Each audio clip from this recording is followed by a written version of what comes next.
It's Feel Good Day ngayon Friday and get ready for stories that you've never heard before. Tama! Kala ko nagmura ka. Tama! Hindi pala, tama. Huwag palampasin ng mga chika na nakakabilib. At for sure, makaka-relate ka. Yes, bago ang lahat ng lakad at gala this weekend, dito muna tayo magkwentuhan. Oo, dito pwedeng skip eh, itong kwentuhan na to. Yun! Simula na naman ng mga kakaibang istorya dito kung saan hindi pwede ang mapanghusga. Hihintayin yung title, no? Bawal! Judgmental Kaba! AK, Ryan. Yes, bossing. Pwesto na. Copy that. Oo. Sa Makaraysa? Huwag mo pigilan niya. Eto na nga, Ray. Eto na, Kilalanin na natin ang makakasama nating kumilatis mula sa mga Dabar Cards na nag-audition online. Ha? Pasok!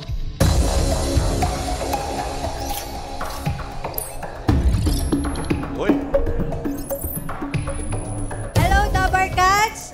Ako po si Jen, taga-Pasig, na naniniwala sa kasabihang, aanhin mo ang pag-ibig na wagas kung wala ka namang pambili ng bigas. Halika dito, Jen. Halika, Jen! Bili na yung bigas. Jen from Pasig City. Yes. Welcome to Itbulaga, Jen. Unang tanong, judgmental ka ba? Pag kinakailangan po. Oy, tama naman yan. Kailan yan pag kinakailangan na yung mga pagkakataon? Yes, mamala. Kailan? Gaya nito, ngayong araw na to, kailangan mo maging judgmental. Pero dito lang, ha? Pero ngayon pa lang, Jen, hawakan mo na itong 30,000 pesos mo. Bili ng bigas. Pero Jen, ha? Galingan mo yung pagsagot dahil pag hindi mo ginalingan, bababawasan niya ng 10,000 pesos dito sa round 1. Huwag ka pumayag, Jen, ha? Ganda mong yan. Simulan na natin ang round 1. Talasan mo lang pakiramdam mo, Jen, dahil ito na ang makakasama natin magdadala sa iyo ng swerte. Dabar Cats, pasok! uy. Lalaki, ah. Alpin. Maupay nga adlaw, Dabber Cats. My name is Alvin Jan Haboneto Sinar, 22 from Calbiga, Samar at naniniwala sa isang kasabihang. Wait po. Okay. Take two. Nakalimutan lang, bumiyahe pa galing Samar. From Calbiga, Samar, naniniwala sa isang kasabihang walang Walang masabi. Tulog Okay. Walang- Walang masabi. overwhelm po. Okay po. Time is gold. Yun! Pwede. Nadali. Next! Hello, Dabber Cats. My name is Kristia at naniniwala sa kasabihang Time is gold. Gold is time naman. Gold is time. the future belongs to those who believe in the beauty of their dreams. Pang-beauty contest. Hi, good day everyone. I'm Sainel Panganiban at naniniwala sa kasabihang madaling sabihin pero mahirap gawin. Totoo. Thank you very much, mga Dabber Cats. O, Jen, ha, bibigyan ka namin ng isa pang chance sa makilates ang mga kasama natin today. Tingin muna kayo kay Jen. Eye to eye. Eye to eye to eye.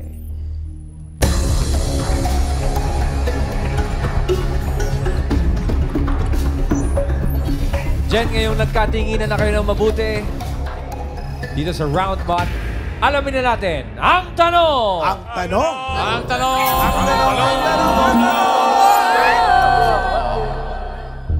Sino sa kanila ang nakaranas ng pisikal na pambubuli noong nag-aaral pa? Ibig sabihin sa tanong, umabot sa nasaktan na siya nang nambuli sa kanya. Ay, grabe. Okay. Narito pagpipilian mo, Jen. Pwede rin Tas? po, doon po si Alvin. Pwede rin po si Kristia. Nandyan din po si Sainal. Jen, sa tanong na sino sa kanila ang nakaranas ng pisikal na pambubuli nung nag-aaral pa, you have 10 seconds to decide your answer and timer starts now. Si Alvin, si Kristia, or si Sainal? Sainal po. Sinal. Sinal. Bakit si Sinal? Pakiramdam ko lang po. Is that your final judgment? Final yun! Final judgment. Final judgment? Yes po. Final judgment. Lock it! Tama kaya na si Sinal ang nakaranas ng pisikal na pambubuli noong nag-aaral pa siya. Alamin natin. Nagkasakitan na pangalan ang hinahanap na. Mali! Ay, mali! Ay, mali! Jen, pay 10,000. Naku, mamaalan. Bawasan ang bigas. Dami nito, bossing. Sayang. Ibig sabihin, mga binabatok-batukan yan. Uy, Sinal, hinahanap namin yung nakaranas ng pisikal na pambubuli nung nag-aaral pa. Ikaw ba nakaranas ka ng pambubuli? Yes, nakaranas but not physical. Not physical. Kwento mo naman sa amin kung ano yung nangyari at kailan nangyari yan. Started siya ng third year high school. Bullying ng pagiging mataba. And nakaranas ako ng inaasar palagi. Tapos may ginawa yung classmate ko na they sent picture which is hindi good sa messenger, sa group chat, and even my sitmates. And my friend tell me na, uy, Sai, pinag-uusapan ka na nila sa chat. And then, yun yung worst na nangyari sa akin when I was third year. But ang isa sa pinamasakit is you're weighing more than 245 pounds and sa public transpo, dalawa yung ibabayad mo. And minsan sasabihin pa ng jeepney driver, dapat pangwaluhan yan. So, tas nakatingin sa yung driver sa mirror and then parang, ako yun ah. So, I need to pay for double or instead na mag-tricycle, I need to walk. Minsan, pauwi ng bahay, it takes 15 minutes to 30 minutes para lang hindi ako magkaroon ng bullying sa public. So, hindi lang sa school? Hindi lang sa nangyari. school. Paano mo pinrocess yung mga nangyayari sa paligid mo nung... Nang una, I need to accept. Kasi in society, pag parang feeling nila different ka, mataba ka, hindi pasok sa standard nila ikaw, and parang ikaw yung isa sa mga tampulan ng bullying. And parang I need to embrace, okay, mataba ako, and I need to accept yung sinasabi nila. Baka tama nga yung sinasabi nila na hindi ko nakikita, no? And sabi ko na, ito na siguro yung life ko. Parang lagi na lang akong kasama sa bully. And I need to accept and embrace na lang siguro yung life na gano'n. Dito sa picture, Sinal, mga ilang pounds ka dyan? More than 245 pounds. I think nag-umabot ako ng 250 to 255 pounds.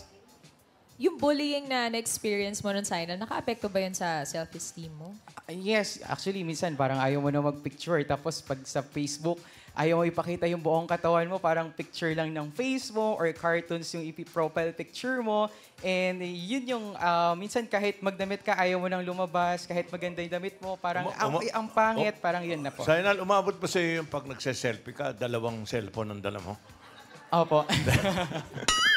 Hindi, parang ganun. Pero maganda na ng weight mo ngayon. Yes. Oo, Sinal, paano tapos kasi sabi mo third year ka no, nung nangyari yon. So, paano mo natutunang i-accept? Paano mo natutunang i-embrace? Dumating lang sa point na pagod na ako. Pagod na ako maging mataba, tapos na ako maging tampulan ng bullying, yung center of bullying, no? Sabi ko, hindi ito si Sinal, hindi ito yung worth ko. I have a better version of myself kasi some of people sabi, Sai, magpapayat ka, may better version ng sarili mo, nakikita namin. And I need to accept na may naniniwala sa akin and I need to believe in myself first kasi wala naman talagang makakatulong sa akin kundi talaga ako lang. Ayan, oh. Yun, oh. Grabe yung ano yun. Exercise. Ilang taon ka na ngayon, Sinal? I'm 25. 25 Bayat, na. bayat. Meron ka bang nasasabihan before, Sinal, ng mga nangyari sa'yo? Wala. Actually, yung mga friends ko lang, pero parang naging normal na, okay, sige. Pero deep inside, masakit pa din eh. Kahit parang feeling mo normal na lahat eh. Pero deep inside, pag umuwi ka sa bahay, totoo ba yung sinasabi nila? Ganito ba talaga ako? Ito ba talaga ako? Ikaw na lang mismo, wala akong mapagsabihin kundi yung sarili ko lang. Ano ginawa mo sa mga dati mong damit? Wala na po. Hindi, hindi mo pina-repair. Actually, wala na. Lahat po ay bago na. Nag-change na po lahat. Kung before nagpapatahi ako ng damit, like pants, 42 inches, bumibili ng tela, then nagpapatahi. Right now, nakakabili na ako sa mall ng size 32, 31. It depends sa brand. Kapag talaga natutunan mong i-embrace yung sarili mo, ate, di ba? Susunod na lang din yan kasi magre-reflect yun sa'yo. Tama. Baka meron kang gustong sabihin dun sa mga taong naka-experience din ng pambubuli because of their physical appearance. Number one, huwag kang maniwala sa sinasabi nila. You need to believe in yourself kasi hindi yun ikaw. Yung sinasabi nila, hindi ikaw yun, and you need to believe in yourself na you have a better version of yourself. Find your why, find your purpose, turn negativity into motivation, and every single day na parang nafa-fight mo yon on yourself na hindi ako yun yung sinasabi nila. Ito ako, and you need to celebrate every step of your journey until you have the best version of yourself. Ganda! So, Ganun! ganda ng mensahe. Pag sinabihan ko ulit ng mataba, kainin mo sila. Para ano? Thank you, Thank you, Thank you for sharing your story. Hindi si Sainal. Sino kaya mamahalan? Yun na nga. Sino kay Alvin tsaka kay Christian Ang nakaranas ng pisikal na pambubuli nung nag-aaral pa. Alamin natin. Sino hula niyo, mga guro? Mahirap eh. Kahit sino pwede eh. Ay, si Christian! Ako, Christian, ano kaya nangyari? ikaw naka-experience ka ng physical bullying nung nag-aaral ka pa. Anong grade ito? High school ka ba nito? Or Elementary po. tapos anong nangyari? Paano ka binubully? Actually po, parang lang po ako nun sa school po, parang hindi nga po ako yung tao na laging nilalapitan po para maging kaibigan, ganun po, lonely, ganun po. Tapos, naging doon po nagsimula yung pagbubuli po sa akin, ganun po to the point na naging physical na po yung pambubuli po sa akin, na naging struggles po talaga para sa akin po. Bago kayong physically masaktan, anong mga sinasabi ba sa'yo, Krisha? Tulad po ng Rudolph the Red-Nosed Reindeer, mga ganun po. Sandali lang naman. Christian, ano ba yun? Yung pagtitis ba na yun? Kasi meron, di ba, nagsisimulaan innocently. Di ba? Then nag-escalate. Paano nagsimula yan? Away ba talaga yung pinagsimulan? Or pagkapilyo at pagkapilya lang ng kaklase? Pagkapilyo lang po siguro ng mga kaklase Doon nagsimula. ko po. Opo. Tapos sabi mo, naging physical na. Opo, Anong naging ginawa physical. sa'yo? Anong na-experience mo from your classmates? Yung una po, na sa table lang po ako noon nagsusulat, ganun po. Tapos nalaglag po yung pencil ko po doon sa tabi ko po. Tapos yung seatmate ko po, gawa ng, syempre, naging tukso po ako ng pambubuli, ganun po. Nung kinuha ko po yung lapis ko po para pulutin, bagong tasa po yun, bigla po niyang hinila sa akin, tapos hanggang sa naghilaan na po kaming dalawa. Tapos bigla po niyang binitawan ng malakas, syempre ako po malakas yung hatak ko po. Nabitawan ko po hanggang sa, ayun po, nag-end up po siya sa mata ko po. Tumama sa mata mo yung lapis. Opo. Tapos, anong nangyari? Anong sabi nung kahilahan mo? Wala po, parang ako po, ang ginawa ko na lang po is umiyak na lang po ako dun sa table ko, dumukdok na lang po ako, tapos umiyak po ako nung time po na yun. Hindi ba nag-sorry yung kaklase mo na kahilahan mo? Actually, nagkaroon po ng time na nag-sorry po sila nung time po na bumalik po ako sa school po. Ay, sa picture parang na-damage talaga yung mata niya eh. Na-hospital. So ano yun? Anong grade ka nun? Christian, anong grade ka? Elementary daw. Grade 4 po. Actually, hindi lang po yun pang isang beses po. 3 beses po yun. So anong nangyari na dun sa mata mo, Krisha?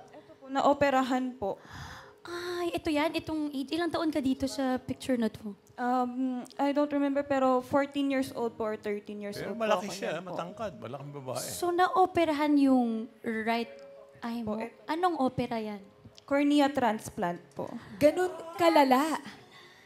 Yung gumawa nun sa'yo, sabi mo 3 beses nangyari. Opo, Isang pero tao lang ba yun? Yung Hindi gumawa po. nun? Yung una po, ibang person po. Tapos yung pangalawa and yung pangatlo po, iisa lang po.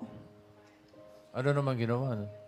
Yung pangalawa po is, hindi naman po as in severe po, pero tinulak po kasi ako noon po. Hindi ko po namalayan na may lapis po dun sa bookshelf. Tapos, tinulak po ako.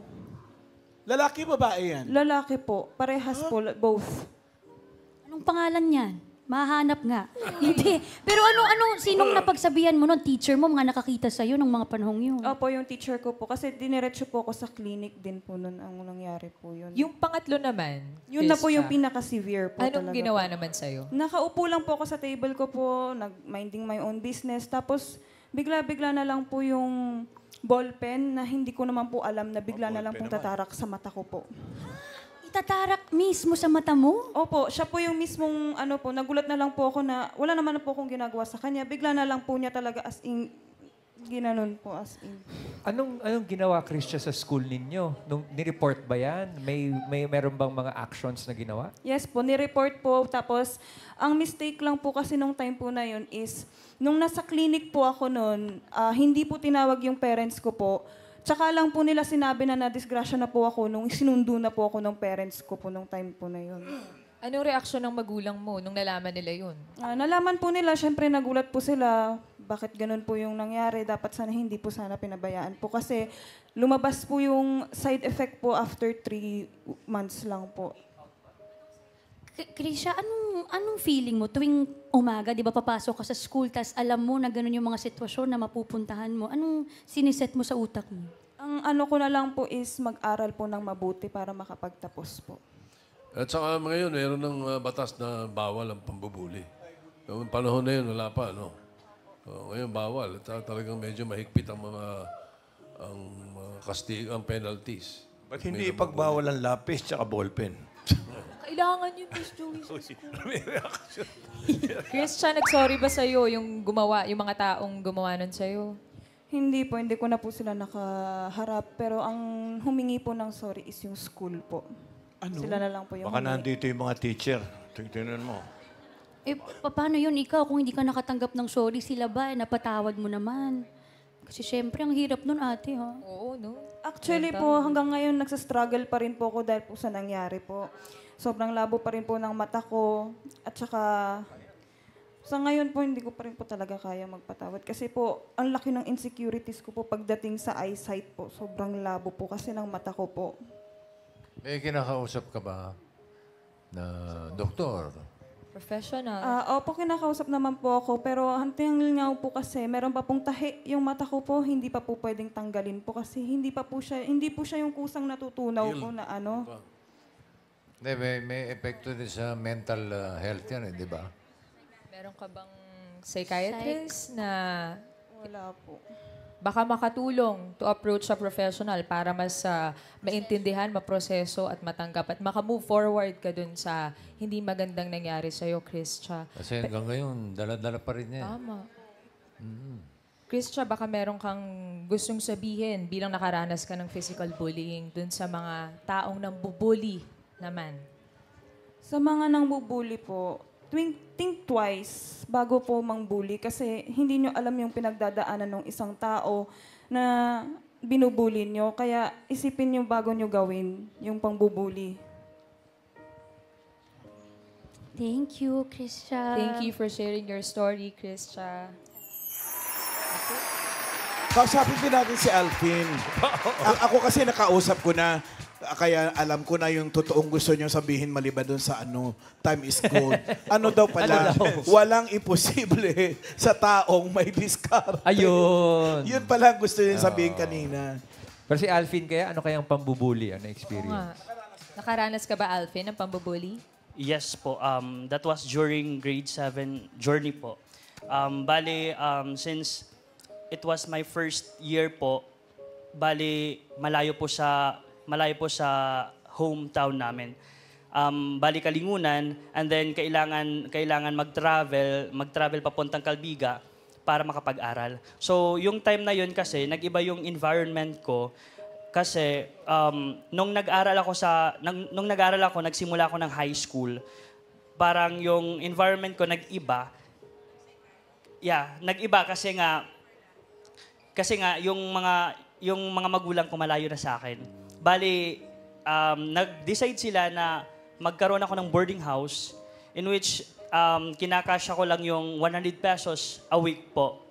At saka, pagpunta ko po sa paaralan, yun po, kesyo maitim, kesyo pandak, yun kasi ako. nung una.